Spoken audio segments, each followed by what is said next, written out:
Hello.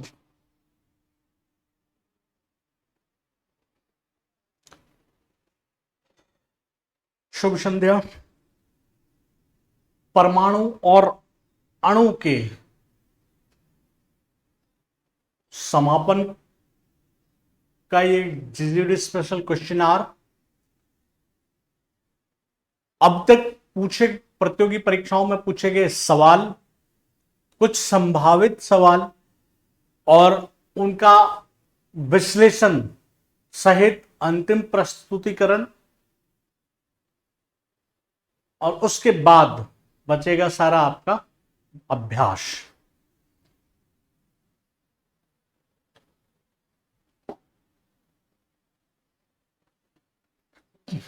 Carbon dioxide में carbon और oxygen के द्रव्यमान का अनुपात है।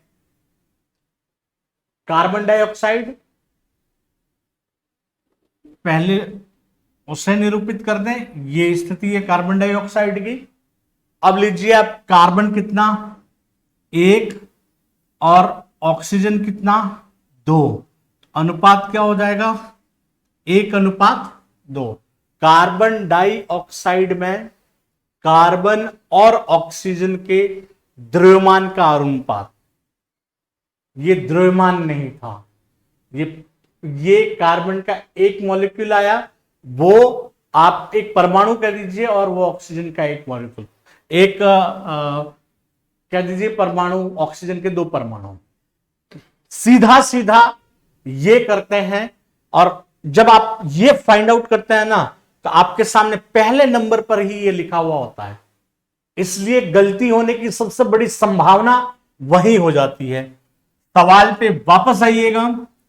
कार्बन डाइऑक्साइड में कार्बन और ऑक्सीजन, ये आपका सवाल था।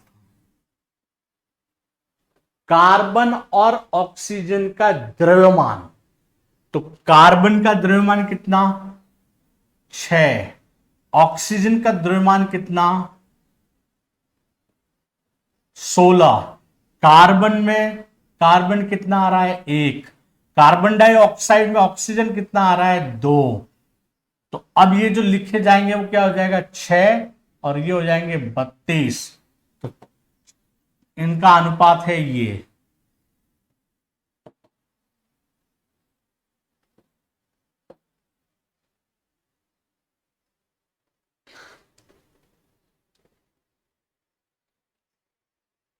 कार्बन डाइऑक्साइड में कार्बन और ऑक्सीजन के द्रव्यमान का अनुपात होगा, कार्बन का द्रव्यमान 12 और ये 32, 4 × 12 4 × 32, 3:8।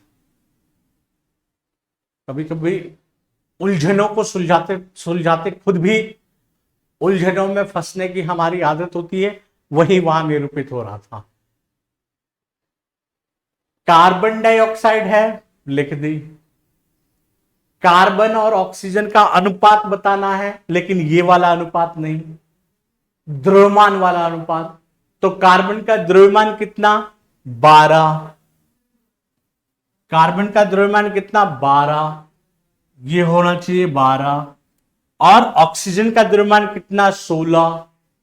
ऑक्सीजन प्रयोग में कितने आए 2, टोटल हुए कितने 32।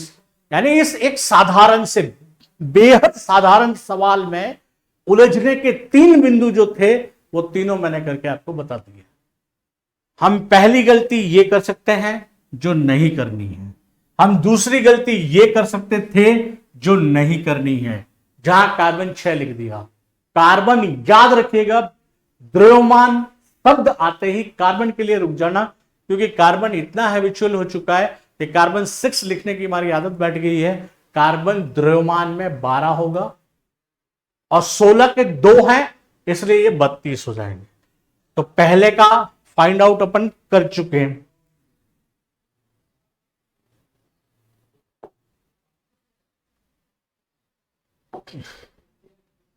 दूसरा सवाल, किसी तत्व के परमाणु संख्या और द्रव्यमान संख्या 8 और 16 है। देखो परमाणु संख्या, अगर अपन वो चित्र याद कर लें, अपन ने यहां परमाणु संख्या लिखी थी, पता नहीं अपनी कौन सी बोल रहे हैं ये, परमाणु संख्या और द्रव्यमान संख्या, ये परमाणु संख्या और ये इसकी द्रव्यमान संख्या। कौन सा तत्व है हमें पता नहीं चल रहा है, सवाल क्या है वो देखिएगा। तो इसमें क्रमशः इलेक्ट्रॉन, प्रोटॉन और न्यूट्रॉन की संख्या होगी। अब देखना आप, हमें बहुत सारी चीजें समझ में नहीं आती, हम उसको छोड़ देते हैं, साइंस 5 सवाल आएंगे स्किप। अब आपने थोड़ा सा प्रयास किया, आपको पता चला कि इलेक्ट्रॉन तो होते हैं, प्रोटॉन होते हैं और न्यूट्रॉन होते हैं। अगर हमें द्रव्यमान पता है और न्यूट्रॉन निकल जाएगा, ज्यादा नहीं 10 तक तो हमें पता चल ही सकता है। तो हम उस माइंडसेट को लेकर एक काम किया, यहां पे कौन सा तत्व है 2 पल के लिए मैं मान लेता हूं, इसकी जानकारी हमें नहीं है, लेकिन उन्होंने ये कहा कि ये परमाणु क्रमांक है और ये उसका द्रव्यमान है, खुद उन्होंने दे दिया है। अब वो ये कह रहे हैं कि क्रमशः हमें बताने हैं इसके इलेक्ट्रॉन को, इसके प्रोटॉन को और इसके न्यूट्रॉन को। तो देखो इलेक्ट्रॉन तो ये कि जो प्रोटॉन, जो परमाणु क्रमांक होगा वही उसका इलेक्ट्रॉन होगा, इसका प्रोटॉन भी यही होगा, क्योंकि जितना इलेक्ट्रॉन होता है उतना ही उसका प्रोटॉन भी होता है, इलेक्ट्रॉन प्रोटॉन दोनों बराबर होते हैं। अब जो न्यूट्रॉन की बात कर रहा है, न्यूट्रॉन इस नाभिक में रहता है, ये जो नाभिक रहेगा, या प्रोटॉन रहते हैं और या न्यूट्रॉन रहते हैं, और इन दोनों का योग जो है वो इसका द्रव्यमान कहलाता है। तो द्रव्यमान ये बता रहे हैं 16 है और प्रोटॉन ये बता रहे हैं 8 है, तो 16 में से 8 गए, वो न्यूट्रॉन की संख्या 8 होगी, ये अपने न्यूट्रॉन आ गए। तो इसका जो 8 8 8 वाला हिस्सा है वो इसका उत्तर।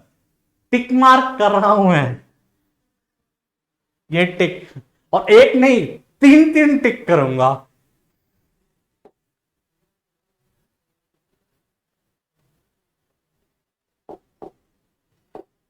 ये आपका स्नेह का टिक है, ऐसा नहीं समझे कि हमारे शब्दों को वापस दोबारा हमें नवाज रहे हैं। आपके स्नेहशील कमेंट मुझे याद है, इसलिए मैं उस टिक को बड़े प्यार से लगा रहा हूं। तत्व के गुण किसके द्वारा निर्धारित किए जाते हैं? अब याद रखना, तत्व के गुण परमाणु क्रमांक निर्धारित करेगा। इसका संबंध किससे है वो समझ लीजिएगा, क्योंकि यह भी छुपा छुपाया सवाल है। 2 प्रकार की आवर्त सारणियां आई थी, एक मेंडलीफ द्वारा और एक मोजले की। मोजले ने तो नियम प्रस्तुत किया था और उसका नाम दिया था आधुनिक। मेंडलीफ की आवर्त सारणी को तो मेंडलीफ आवर्त सारणी बोलते हैं, और ये आधुनिक आवर्त सारणी कही गई थी। इन दोनों में नियम थे, आधुनिक आवर्त सारणी फॉलो कर रहा था इसको, और मेंडलीफ की आवर्त सारणी फॉलो कर रहे थे परमाणु द्रव्यमान को।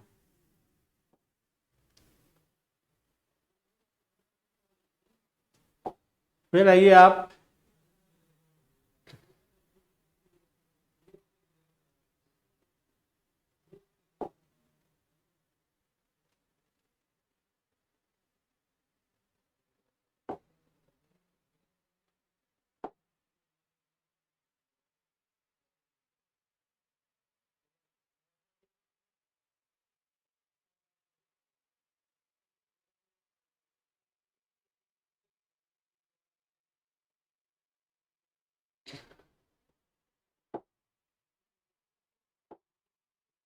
यस, अब है ऑर्गन और कैल्शियम के संबंध में सही कथन नहीं है।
स्क्रीन छोटी हुई है।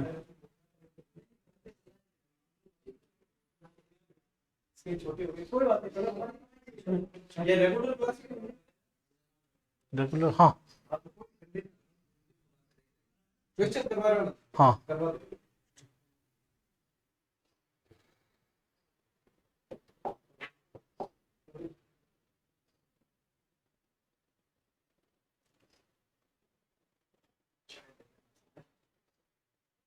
ऑर्गन और कैल्शियम के संबंध में सही कथन नहीं है।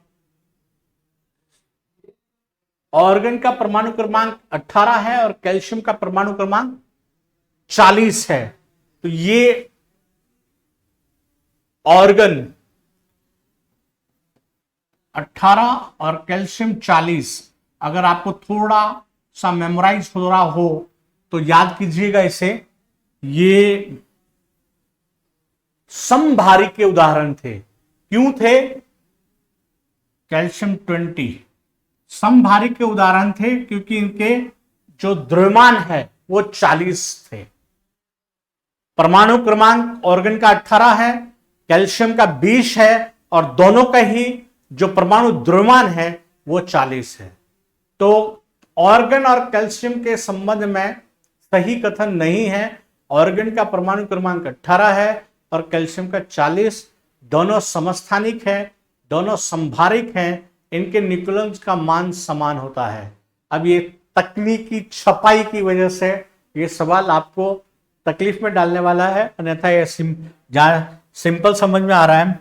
देखो ये दोनों समस्थानिक है तो नहीं है, और आपको सवाल क्या छांटना था? सही कथन नहीं है। तो दोनों समभारिक है, ये है। इनके न्यूक्लियॉन्स यानी वो जो प्रोटॉन और न्यूट्रॉन है का मान समान होता है, तो दोनों का न्यूक्लियॉन 40-40 का होता है, ये भी सही है। यहां पे ये 20 छपना चाहिए था सवाल में, तो ये सही बात होती और ये बात क्रॉस हो जाती। जो क्वेश्चन था प्रीवियस ईयर का, ये टाइपिंग मिस्टेक रही होगी। ये क्वेश्चन जो प्रीवियस ईयर का था उसमें यही चीजें थी। ऑर्गन का परमाणु के साथ जो संबंध नहीं था उसमें ये समस्थानिक माने, क्योंकि ये संभारिक है, ये समस्थानिक नहीं है।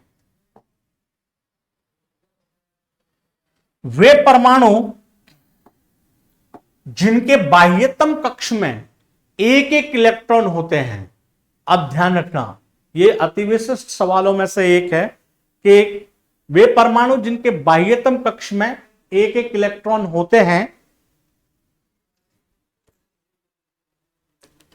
लिथियम और सोडियम, हाइड्रोजन और लिथियम, हाइड्रोजन और सोडियम, उपर्युक्त सभी।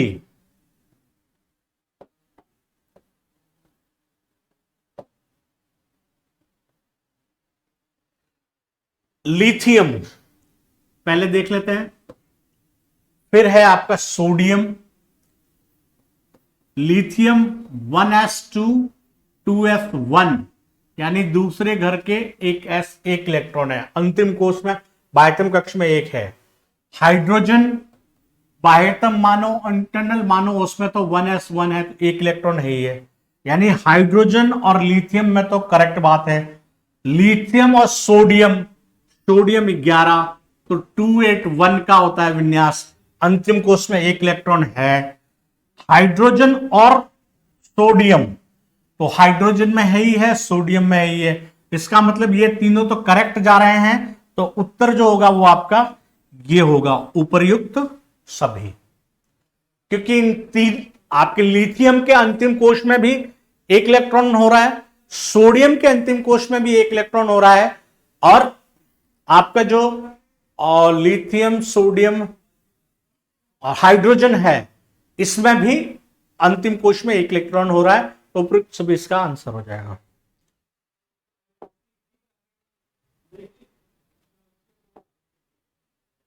परमाणु को अविभाज्य कण मानने वाले वैज्ञानिक या दार्शनिक नहीं थे जिन्होंने ये नहीं माना।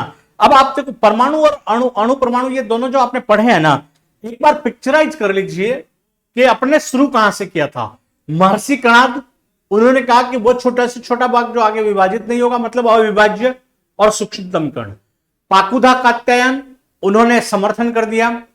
वैश्विक जगत पर लवाजिये और जो आपका प्रोस्टेट थे वो प्राउस्ट, उन प्राउस्ट ने उनको स्वीकार्य माना।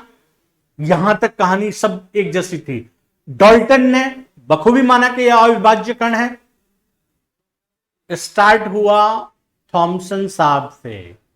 वो जब स्थिति देखो, सब कुछ सुना सुना चल रहा था, अचानक से लड्डुओं का हमला हुआ, प्लम पुडिंग, तो हलचल मचनी थी। लड्डुअन की खातिर कुछ भी हो सकता है। आपके उत्तर बोल रहे हैं लवाजिये एंड प्राउस्ट अविभाज्य कण माना सर, डाल्टन माना, मर्सिकनाथ माना, तो उत्तर होगा इनमें से कोई नहीं। दूसरा आइए,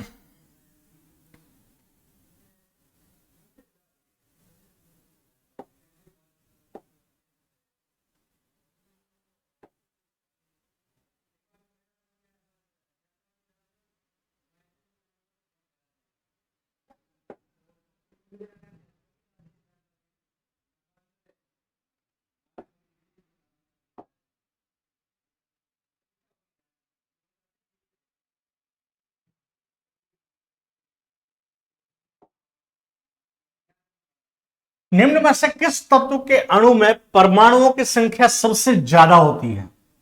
किस तत्व के अणु में परमाणु, देखो इधर ऑक्सीजन 2, नाइट्रोजन 2, क्लोरीन 2, सल्फर 8, बहुपरमाणविक माना गया था ये, क्योंकि एक तो फास्फोरस 4 था चतुर वाला, और ये मतलब एक परमाणु, द्विपरमाणु, त्रिपरमाणु, चतुर्परमाणु और बहुपरमाणु, तो ये बहुपरमाणु का उत्तर था।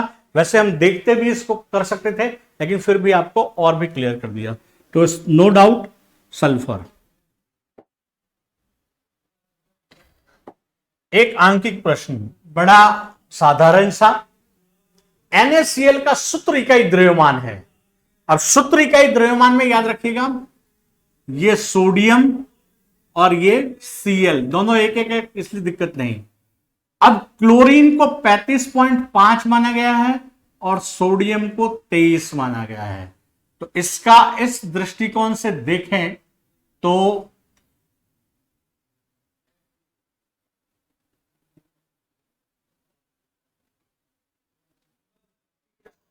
ये 35.5 है और सोडियम 23 है, तो ये 58.8 इसकी स्थिति हो जाएगी सामान्य परिस्थितियों में।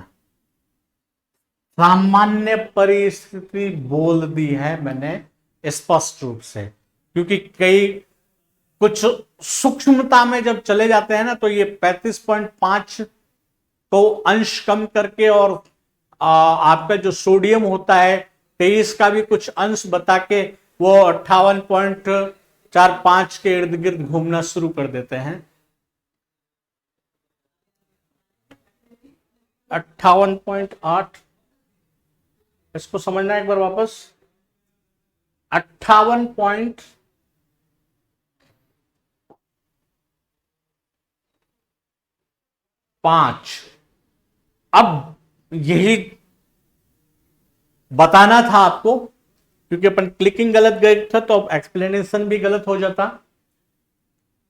NaCl में सोडियम का परमाणु द्रव्यमान 23, क्लोरीन का 35.5। मैं जो कह रहा था आपको, जब ये सूक्ष्मता धारण करते हैं तो क्लोरीन का कुछ अंश कम होता है और जो सोडियम है उसके अंश में फर्क पड़ेगा, तो ये घूम फिर के 58.4 से कुछ ऊपर चला जाता है। ये 58.5 पूरा नहीं होता है, 58.3 और ऊपर चला जाएगा। राउंड फिगर में ये 4 के रूप में होगा। उतनी गणितीय गणना की तरफ मैं आपको लेके नहीं जाऊंगा, आपको केवल इतना सा बताना है मुझे कि 58.85 सीधा अगर मिलता है तो आपका उत्तर ये होगा। क्यों होगा उसका कारण ये देख लीजिएगा, 35.5 और 23.0, ये जब मैं काउंट करता हूं तो 58.5 होता है। इसलिए अगर उत्तर में ये है तो सोचना ही नहीं है, ये प्रश्न रह चुका है पिछले एग्जाम का।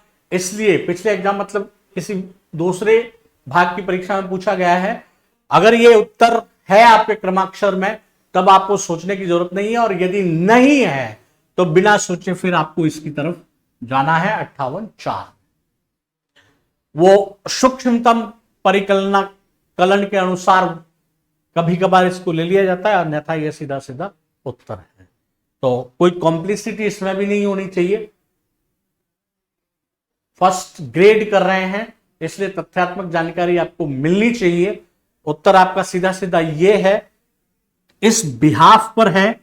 और यदि ये संशयपूर्ण सवाल आए तो फिर ये उत्तर भी आपके सामने है।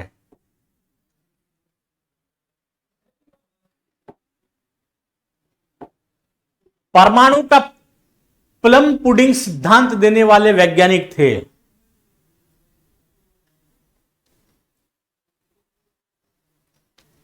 ये उत्तर तो आपके मुंह से निकलना चाहिए, क्योंकि इन लड्डुओं ने ही इस परमाणु जगत का सारा तंत्र हिला दिया था। बरसों बरस से चली आ रही थ्योरी को बदल दी थी, और वो बदलने वाले हमारे महान वैज्ञानिक। आपका टिक नाराज क्यों हो रहा है? ये जे थॉमसन। चलिए आगे।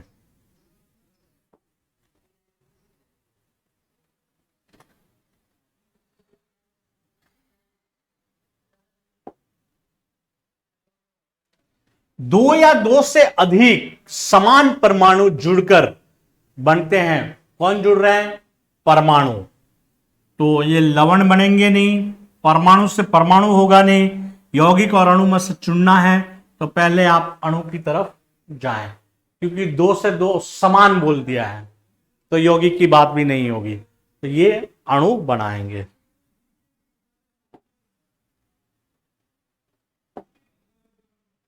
फिर लीजिए आप, 52 ग्राम हीलियम में मोलों की संख्या है।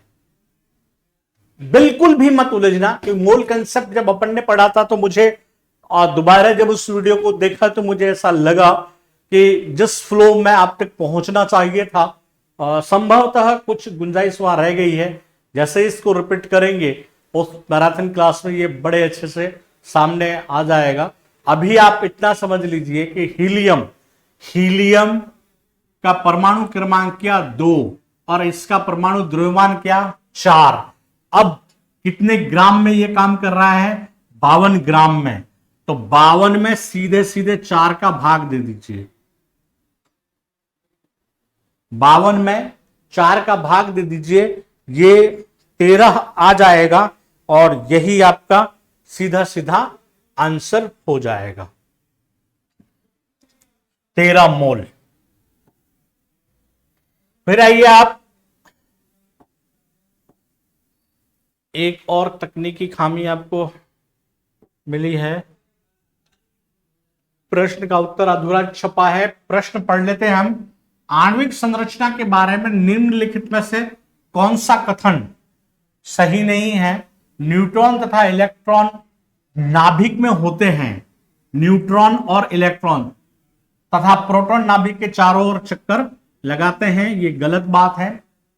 इसी से रिलेटेड 4 तथ्य थे, घुमा फिरा के वो ये बता रहा था कि इसका सीधा उत्तर बता देता हूं। इसमें सवाल क्या था? ये प्रोटॉन था, ये न्यूट्रॉन था, और ये इलेक्ट्रॉन था। इससे रिलेटेड ये प्रश्न है, और इस प्रश्न में ये बताया गया है कि प्रोटॉन और न्यूट्रॉन न्यूक्लियन में होते हैं, और इलेक्ट्रॉन इसके चारों ओर चक्कर लगाता है। ये इसका तथ्यात्मक उत्तर था। बाकी जो उत्तर, इसके जो क्रमाक्षर थे वो इससे असंगत बता रहा था। यहां भी कुछ तकनीकी खामियां रही हैं। फिर भी आप इस सवाल को केवल इतना से समझिएगा कि आपका यह पक्ष मजबूत रहे। नाभिक में कौन रहेंगे? ये क्या है? ये नाभिक है। नाभिक को क्या कहा? न्यूक्लियन। न्यूक्लियन नाभिक को कहा न्यूक्लियन, उसके अंदर क्या रह रहे हैं, प्रोटॉन और न्यूट्रॉन, और चारों ओर चक्कर कौन लगा रहा है, इलेक्ट्रॉन। बस ये सवाल आपका क्लियर है। फिर आ जाइए आप ZZD स्पेशल इस फास्ट ग्रोइंग एजुकेशनल चैनल के क्वेश्चन आवर में। उन तत्वों को क्या कहा जाता है जिसमें समान संख्या में प्रोटॉन और भिन्न संख्या में न्यूट्रॉन है। देखना, इस भाषा में मत उलझना, अपनी भाषा में जो अपन ने उसको तैयार किया था वो समझने की कोशिश कीजिए। उन तत्वों को क्या कहा जाता है जिसमें समान संख्या में प्रोटॉन और भिन्न संख्या में न्यूट्रॉन है। यानी ये कह रहे हैं, ये नाभिक बना दिया मैंने, नाभिक में प्रोटॉन है और न्यूट्रॉन है, ये कह रहे, और ये एक और बना लो, ये प्रोटॉन और ये न्यूट्रॉन। अब ये कह रहे हैं कि जिनमें समान संख्या में प्रोटॉन हो, ये दोनों समान है और ये भिन्न है, न्यूट्रॉन जो है वो भिन्न है। तो प्रोटॉन किसके बराबर, प्रोटॉन का मतलब क्या हो गया, इलेक्ट्रॉन की संख्या, इलेक्ट्रॉन का मतलब क्या हो गया, परमाणु संख्या। यानी ये कह रहा है कि परमाणु संख्या, क्योंकि दोनों का न्यूट्रॉन अगर असमान है तो उसका मतलब स्वाभाविक है कि वो द्रव्यमान अलग हो जाएगा। तो ये समभारिक नहीं है, ये समभारिक नहीं है, न्यूट्रॉन की संख्या अलग अलग आ रही है। तो जैसे उदाहरण के तौर पर देख लें, इसका परमाणु क्रमांक 10 और इसका परमाणु क्रमांक 10, इसमें न्यूट्रॉन है 11, तो ये 21 होंगे, और यहां न्यूट्रॉन है 22, तो ये 12 दे दें तो ये हो जाएगा 22। ये इसका द्रव्यमान 22, इसका द्रव्यमान 21, यानी द्रव्यमान इसका समान नहीं होगा।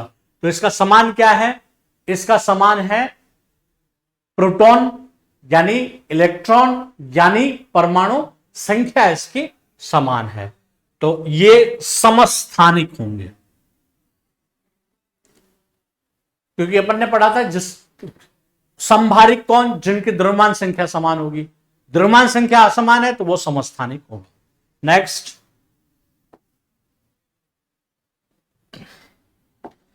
यहां दो विशिष्ट बातों का ध्यान रखते हुए चलना है। इलेक्ट्रॉन पर आवेश, पहले तो प्लस माइनस का ध्यान रखना, इलेक्ट्रॉन पे आवेश पड़ रहे हो माइनस, तो जो भी प्लस दिख रहा है वो तो आपका क्रॉस हो गया पहले से ही, वो होगा नहीं।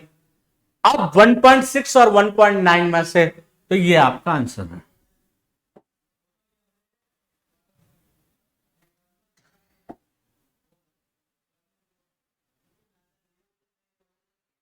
किसी तत्व की द्रव्यमान संख्या किससे संदर्भित की जाती है? ये पढ़ाते समय जब आया था तो मैंने कहा था कि ये प्रश्न में आएगा। तत्व की द्रव्यमान संख्या किससे संदर्भित की जाती है? तो ये आपके प्रोटॉनों की संख्या से होगी। तत्व की द्रव्यमान संख्या प्रोटॉनों की संख्या से या न्यूट्रॉनों की संख्या से, प्रोटॉन और न्यूट्रॉन की संख्या से, इलेक्ट्रॉन और प्रोटॉन की संख्या से। द्रव्यमान संख्या आती कहां से है वो देखना। ये आपका परमाणु है, परमाणु का ये नाभिक है, नाभिक में प्रोटॉन आता है और न्यूट्रॉन आता है, ये दोनों मिलकर क्या बनाता है, उसका द्रव्यमान बनाता है। और ये इलेक्ट्रॉन है, ये इसका परमाणु क्रमांक बनाता है,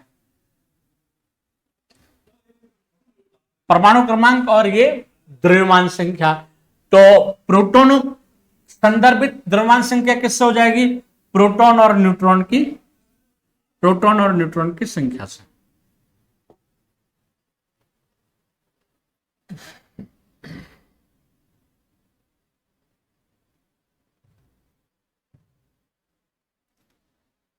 इस तरह से ये अपने टॉपिक का दूसरा अंश था, परमाणु और अणु। इसको क्रमबद्ध रूप से अध्ययन करने के बाद इसका क्वेश्चन आवर कंप्लीट कर दिया आपने। इस अंश में कुछ तकनीकी खामियां रही और कुछ एक ये भाग जो अमूमन विद्यार्थी छोड़ते हैं इसकी नीरसता के कारण। प्रयास हमने किया कि इस प्लेटफॉर्म से इसकी सरसता बनी रहे और आप बेहतर समझ पाए। संभवतः इसमें कामयाबी का निर्धारण आप करेंगे। इससे अगली वीडियो में अब आपके सामने मुखातिब होंगे कार्बन जगत को लेकर, और कार्बन एक ऐसा अंश है जिससे सवाल बड़े आसान होते हैं और तथ्यात्मक हैं और पढ़ने में बड़ा रुचिकर होगा। उससे आप विज्ञान को और अपना मजबूत बना पाएंगे। किसी भी परीक्षा में जहां विज्ञान का अंश होगा वहां कार्बन का वो यूनिट बड़े काम का है। तो प्रयास करूंगा कि आपका स्नेह इसी तरह से बना रहे और इस प्लेटफॉर्म का जो कमिटमेंट आपके साथ है, जिस तरह आपने इसको फास्टेस्ट ग्रोइंग एजुकेशनल चैनल के रूप में स्थापित किया है, तो हम आपके साथ इस कदर जुड़ेंगे कि आपका विज्ञान वाला अंश में, और मैं तो व्यक्तिगत रूप से प्रे करूंगा कि इस बार विज्ञान के प्रश्न ज्यादा जुड़े और हम उन सभी प्रश्नों पर पहुंचे, ताकि हमारी जो वचनबद्धता है वो बेहतर तरीके से आपके साथ जुड़े। पुनः हार्दिक शुभकामनाएं, आपकी जयंती अग्रिम शुभकामनाएं। जय हिंद, जय भारत।